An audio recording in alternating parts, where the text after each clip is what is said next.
Good morning everyone. Tara, basa na tayo ng ating libro guys. Magandang balita, Biblia. Today is Happy New Year. 01 January 2024. Nandito na tayo sa aklat ng Ezra chapter 3. Basa. Ezra chapter 3 verse 1. Muling sinimulan ang pagsamba. Ezra chapter 3 verse 1, pagsapit ng ikapitong buwan, ang mga Israelita ay panatag ng nanirahan sa kani-kanilang bayan. Isang araw, lahat sila'y sama-samang nagtipon sa Jerusalem. Verse 2, ang altar ng Diyos ng Israel ay muling itinayo ni Josue na anak ni Jehozadak, kasama ang kanyang mga kapwa-pari at si Zerubbabel na anak ni Shealtiel. Gayon din ang mga kamag-anak nito, ginawa nila ito upang makapag-alay sa altar ng mga handog na susunugin ayon sa nakasulat sa kautusan ni Moises na lingkod ng Diyos. Verse 3, bagamat takot sa mga naninirahan sa lupain ang mga nagsibalik na Hudiyo, itinayo pa rin nila sa dating lugar ang altar. Doon ay muli silang nag-alay ng mga handog na susunugin para kay Yahweh sa umaga at sa gabi. Verse 4, ipinagdiwang din nila ang pista ng mga tolda, gaya ng nakasulat, at araw-araw ay nagsusunog sila ng mga handog na ukol sa bawat araw. Verse 5, bukod dito, nag-alay sila ng mga palagiang handog na sinusunog, mga handog para sa panahon ng pista ng bagong buwan at para sa lahat ng kapistahang itinalaga ni Yahweh. Nag-alay din sila ng mga kusang loob na handog para kay Yahweh. Verse 6, sa pagsapit ng unang araw ng ikapitong buwan, sinumulan na nilang maghandog kay Yahweh kahit hindi pa nagsimulang muling itayo ang templo. Sinimulan ang muling pagtatayo ng templo. Verse 7, kumuha sila ng mga sweldohang tagatapyas ng bato at mga karpentero. Nagpadala rin sila ng mga pagkain, inumin at langis sa mga taga-Sidon at taga-Tiro bilang bayad sa mga punong sidar na dadalhin ng mga barko mula sa Libanon patungo sa daungan ng Jupa. Ang lahat ng ito ay ginawa ng may pahintulot mula kay Haring Ciro ng Persia. Verse 8, kaya't nagsimula na silang magtrabaho pagsapit ng ikadalawang buwan ng ikadalawang taon mula nang makabalik sila sa dating kinatatayuan ng templo ng Diyos sa Jerusalem. Sama-samang nagtrabaho sina Zerubbabel na anak ni Shealtiel at Josue na anak ni Jozadak, kasama ang iba pa nilang mga kababayan. Gayon din ang mga pari at Levita. Sa katunayan, kasama sa gawaing ito ang lahat ng bumalik sa Jerusalem mula sa pagkabihag. Inatasan nilang mamahala sa pagtayo ng templo ang Diyos ng mga... Ulitin ko nga guys. Pakisabayan na rin ako ng basa at medyo nalilito na tayo. Yung sobrang liit ba, pagka matagal kong titigan, lalong lumiliit. Okay. Inatasan nilang mamahala sa pagtatayo ng templo ng Diyos na ang mga Levita na ang edad ay 20 taon pataas. Verse 9, ang mga nagtatrabaho sa pagtatayo ng templo ng Diyos ay pinamahalaan ni Josue at ng kanyang mga anak at mga kamag-anak kasama sina Kadmiel at ang kanyang mga anak mula sa angkan ni Hodavias, kasama rin ang mga anak ni Hinadad, ang mga Levita at ang kanilang mga anak at mga kamag-anak. Verse 10, nang inilagay na ng mga manggagawa ang pundasyon ng templo ni Yahweh. Ito na naman tayo, napakahirap na naman ilipat. Okay, verse 10, nang inilalagay na ng mga manggagawa ang pundasyon ng templo ni Yahweh, pumesto na ang mga nakabihis na pari, hawak ang kanilang mga trompeta, pati ang mga Levita na anak ni Asaph na hawak ang kanilang mga pompyang. Nagpuri sila kay Yahweh ayon sa paraang itinuro ni Haring David ng Israel. Verse 11, nagsagutan sila sa pag-awit ng mga papuri at pasasalamat kay Yahweh. Ito ang kanilang inawit. Purihin si Yahweh sa kanyang kabutihan. Pag-ibig niya ay tunay, laging tapat kailanman.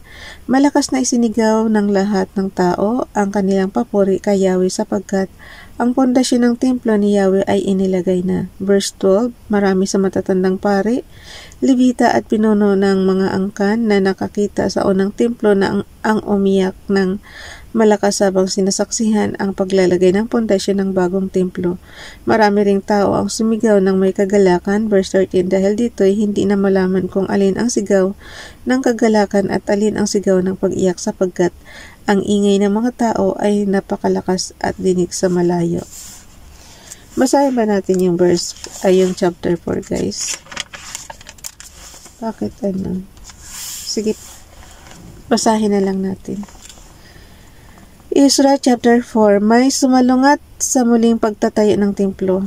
Hindi talaga maiwasan yan. Marami talagang, kahit naman sa panahon natin bawat may panukala, may mga opposition talaga. So, ganun din sa panahon nila.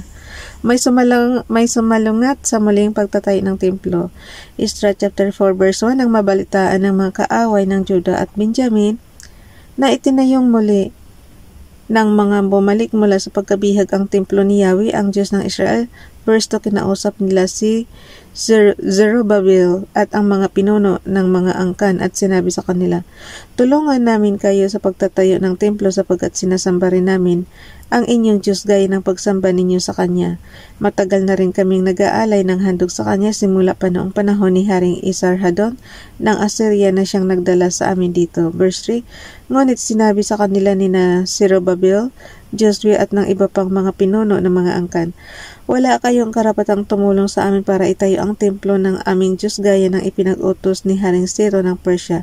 Kami lamang ang magtatayo nito para kay Yahweh ang Diyos ng Israel. Verse 4, dahil dito ginulo at tinakot ng mga dati ng naninirahan sa lupaing iyon ang mga Hudiyo upang hindi makapagtrabaho ang mga ito. Verse 5, may sinuhulan din silang mga opisyal ng pamahalaan ng Persia upang kumilos laban sa mga Hudiyo at sirain ang plano ng mga ito. Ginawa nila ito mula noong panahong si Ciro pa ang emperador ng Persia hanggang sa panahon ng paghahari ni Dario. Sinalungat ang muling pagtatag ng Jerusalem. Ezra chapter 4 verse 6, simula ng paghahari ni Xerxes, ang mga kaaway ng mga Hudiyong nanirahan sa Juda at Jerusalem ay nagpalabas ng mga nakasulat na paratang laban sa kanila. Verse 7, noon namang naghahari si Artaxerxes, yung isa guys Xerxes, yung isa Artaxerxes. O kaya verse 7, noon namang naghahari si Artaxerxes ng Persia, lumiham dito sina Bislam, Mithridat at Abiel kasama ang kanilang mga kapanalig, sinulat ang liham sa wikang Aramaico. Kaya't kinailangang isalin sa pagbasa. Verse 8, sumulat din si Rehum na gobernador at si Simsai na kalihim ni Haring Artaxerxes tungkol sa kanilang pagtutol sa mga nangyayari sa Jerusalem. Verse 9,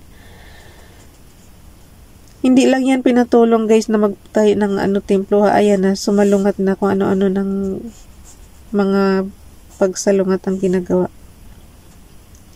Ulitin ko, verse 8, sumulat din si Rehum na gobernador at si Simsai na kalihim ni Haring Artaxerxes tungkol sa kanilang pagtutol sa mga nangyayari sa Jerusalem. Verse 9, mula kina Rehum na gobernador at Simsai na kalihim mula sa kanilang mga kapanalig na hukom, pinuno at sugo na galing sa Erek, Babylonia at Susa sa lupain ng Elam. Verse 10, kasama ng mga iba pang inilipat at pinatira ng dakila at makapangyarihang si Assurbanipal sa lungsod ng Samaria at sa mga lugar sa lalawigang kanluran ng Euphrates. Verse 11, ito ang nilalaman ng liham. Isang pagbati sa kanyang kamahalan, Haring Artaxerxes, buhat sa kanyang mga lingkod sa kanluran ng Euphrates. Verse 12, kamahalan, ipinapaabot po namin sa inyong kaalaman na ang mapaghimagsik at masamang lungsod ng Jerusalem ay muling itinayo ng mga Hudiyo na dumating mula sa mga bayang inyong nasasakupan at ngayon naninirahan doon, na isaayos na po nila ang mga pundasyon ng lungsod at kasalukuyan namang itinatayo ang mga pader. Verse 13, kamahalan, kung maitatayo pong muli ang lungsod at pati ang mga pader nito, hindi na magbabayad ng mga buwis ang mga tao roon at mababawasan na ang malilikom ng salapi para sa kaharian. Verse 14, hindi po kami makakapayag na mangyari ito sapagkat kami po'y may pananagutan sa inyong kamahalan. Ipinababatid namin ito sa inyo, verse 15, upang siya sa atin ang talaan ng kasaysayan ng inyong mga ninuno.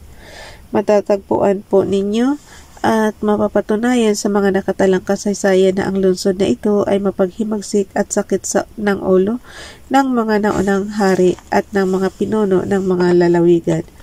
Noon pa may mahirap ng pamahalaan ng mga tao sa lungsod na ito. Iyan po ang dahilan kaya ito'y winasak. Verse 16, ipinapaalam lamang po namin sa inyong kamahalan na kapag naitatag na ang lungsod at ang mga pader nito, tapos na rin po ang inyong pamamahala sa lalawigang kanluran ng Euphrates. Verse 17, ito naman ang sagot na ipinadala ng hari. Para kina Rehum na gobernador at Simsai na kalihim para sa kanilang mga kapanalig na naninirahan sa Samaria at sa mga lugar na nasa lalawigang kanluran ng Euphrates, isang pagbati na pinarating ko sa inyo. Verse 18, ang liham na ipinadala ninyo ay isinalin sa aking wika at binasa sa harapan ko. Verse 19, kaya't ipinag-utos kong gawin ang isang pagsisiyasat at napatunayan na noon pa mang unang panahon ay naghimagsik na ang mga taga-Jerusalem laban sa mga hari at ang paghihimagsik at pagsalungat nila sa pamahalaan ay naging karaniwang pangyayari na lamang doon.